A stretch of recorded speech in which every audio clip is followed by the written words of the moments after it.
ചില ട്വിസ്റ്റ് എന്ന് പറഞ്ഞവരെ ഇന്ന് പരിശുദ്ധ കന്യാമറിയത്തിന്റെ സന്ദർശന തിരുനാളാണ് എന്ന് പറഞ്ഞാൽ പരിശുദ്ധ കന്യാമറിയം ഇളയമയായ എലിശ പുണ്യവതിയെ ചെന്ന് കണ്ട ദിവസം. ഇന്ന് മെയ് 31 തീയതിയാണ്. കേരള ക്രൈസ്തവരെന്ന നിലയിൽ നമ്മുടെ എല്ലാവരുടെയും വീടുകളിലും ഇടവകളിലും അടക്കം വണക്കമാസം കാലം കൂടുന്ന പുണ്യമായിട്ടുള്ള ഒരു ദിവസമാണ്. ഇന്നത്തെ ദിനത്തിന്റെ മംഗളങ്ങൾ നിങ്ങൾക്ക് എല്ലാവർക്കും ആദ്യമേ തന്നെ സ്നേഹപൂർവ്വം നേരുകയാണ്. ഇന്നത്തെ സുവിശേഷത്തില് ഈശോ ശിഷ്യന്മാരോട് പറയുകയാണ്, ധനികൻ സ്വർഗരാജ്യത്തിൽ പ്രവേശിക്കുന്നതിനേക്കാൾ എളുപ്പം ഒട്ടകം സൂചിക്കുഴയിലൂടെ കടന്നു പോകുന്നെന്ന് പറയുകയാണ്. ശിഷ്യന്മാർ ചോദിക്കുകയാണ്, അങ്ങനെയാണെങ്കിൽ ലക്ഷ്യം പ്രാപിക്കാനായിട്ട് ആരെ കൊണ്ട് സാധിക്കും, ആർക്ക് സാധിക്കുമെന്ന് ചോദിക്കുകയാണ്.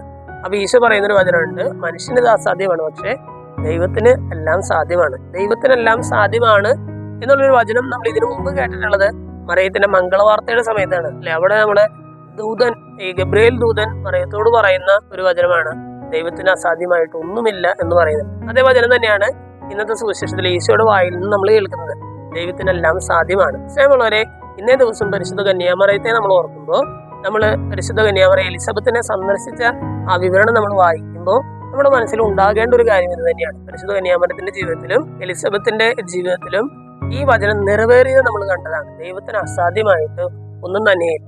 ഇന്ന് ഈ തിരുനാൾ ആഘോഷിക്കുമ്പോൾ നമ്മുടെ മനസ്സിലും ഈ ഒരു വചനം ഉണ്ടാകട്ടെ. എന്റെ ജീവിതത്തില് ദൈവത്തിന് അസാധ്യമായിട്ട് ഒന്നുമില്ല. ഞാൻ കുറെ നാളുകളായിട്ട് കൊണ്ടുവരുന്ന ചില നിയമങ്ങള്, ചില പ്രാർത്ഥനകള് ഇത് നിറവേറ്റി തരാനായിട്ട് ദൈവത്തിന് അസാധ്യമായിട്ടൊന്നുമല്ല, മറിച്ച് ദൈവം ചില ഇങ്ങനെ കാത്തിരിക്കലുകൾ നമ്മളിൽ നിന്ന് ആവശ്യപ്പെടുന്നതാണ്.